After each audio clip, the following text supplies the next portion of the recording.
Welcome, my friends, to my study once more. Please make yourself comfortable. The gentle murmur of the rain outside always seems to foster a particular clarity of thought, doesn't it? Today, I wish to address a sentiment, a quiet ache that I know many of us, as we reach this reflective stage of life, occasionally contend with. It is the feeling that arises when our grown-up children, those we have nurtured and loved unconditionally, do not call. It is a natural human response, a deeply ingrained parental instinct to desire connection, to long for the continuation of that bond. And when the telephone remains stubbornly silent, or the digital message unread, a shadow of disappointment, perhaps even hurt, can creep in. This is not a failing on your part, it is merely a testament to the depth of your affection. However, it is precisely in these moments, when our emotions are stirred by circumstances beyond our immediate control, that the ancient wisdom of Stoicism offers us a steadying hand. Let us explore three foundational Stoic lessons that can help us navigate this particular emotional landscape with grace, with dignity, and with a profound sense of inner peace. Firstly, let us consider the dichotomy of control. This is, perhaps, the cornerstone of all Stoic thought. Epictetus, the former slave who became a celebrated philosopher, taught us with profound simplicity that some things are within our control and others are not. Within our control lie our opinions, our impulses, our desires, our aversions, in essence, our own thoughts, judgments, and reactions. Outside our control are our bodies, our possessions, our reputation, and critically for our discussion today, the actions of other people. Your child's decision to call or not to call falls squarely into that latter category. It is an external event, an action entirely within their sphere of autonomy, not yours. To expend our emotional energy lamenting this, to allow it to dictate our inner tranquility, is akin to raging against the weather.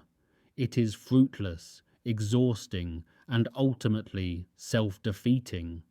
The Stoic counsel here is not to cease loving your children, nor to become indifferent to them. Rather, it is to practice the profound discipline of directing your focus inward. You cannot control their choice to dial your number, but you can control your reaction to its silence. You can choose not to allow that silence to become a source of bitterness or pervasive sadness. You can choose to acknowledge the feeling, certainly, but then to release the attachment to the outcome, and instead fortify your own inner state. Your peace, your happiness, must never be held hostage by the actions of another, no matter how cherished they may be. Secondly, let us turn to the powerful concept of amor fati, the love of fate. This is often misunderstood as a passive resignation, an acceptance of whatever comes our way without effort. Yet, in the Stoic sense, it is far more active and empowering. It is about embracing everything that happens, not merely tolerating it, but actively loving it as an indispensable part of the fabric of existence. Marcus Aurelius, the philosopher-emperor, reminded himself constantly to accept things precisely as they are, to find the good in every situation, even the challenging ones, seeing them as opportunities for cultivating virtue. When your children don't call, this is the reality you are presented with. Rather than viewing it as a deficiency, a personal slight, or a tragic lack, can we endeavour to see it differently? Perhaps it is a natural progression of life, an inevitable loosening of the apron strings that allows them to fully forge their own paths, to navigate their own adult lives with the independence we ourselves raised them to embody. To love this fate is to say, this is how things are right now, and I embrace it. It is an opportunity to cultivate patience, to practice non-attachment, and to find contentment not in what was or what should be, but in what is. It means redirecting that energy you might have spent waiting for the phone to ring into enriching your own life, cultivating your own interests, and finding joy in the present moment, independent of their contact. This doesn't diminish your love for them, it strengthens your own character. Finally, and perhaps most importantly, Stoicism urges us to focus on the cultivation of our inner citadel and virtue. Our true wealth, our only lasting possession, lies within our character. It is in our wisdom, our courage, our justice, and our temperance. When external circumstances, such as the perceived absence of our children's attention, cause us distress, it is a sign that we have perhaps allowed our happiness to become overly reliant on those external factors. The Stoic ideal is to build an unshakable inner citadel, a fortress of the mind, where true serenity resides, impervious to the slings and arrows of fortune. Use these quiet moments when the silence might otherwise feel heavy as an opportunity to reinforce this inner stronghold. Practice gratitude for the years you did have with them, for the love you shared, for the joy they brought into your life.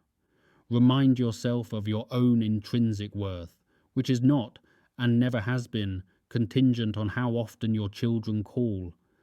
Engage in activities that bring you personal fulfillment, reading, hobbies, quiet contemplation, nurturing other friendships, contributing to your community.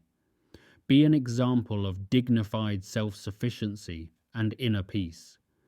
This, ironically, is often the most profound legacy we can leave our children, not a legacy of demanding their time, but of demonstrating a life well lived, a soul at peace, regardless of external circumstances.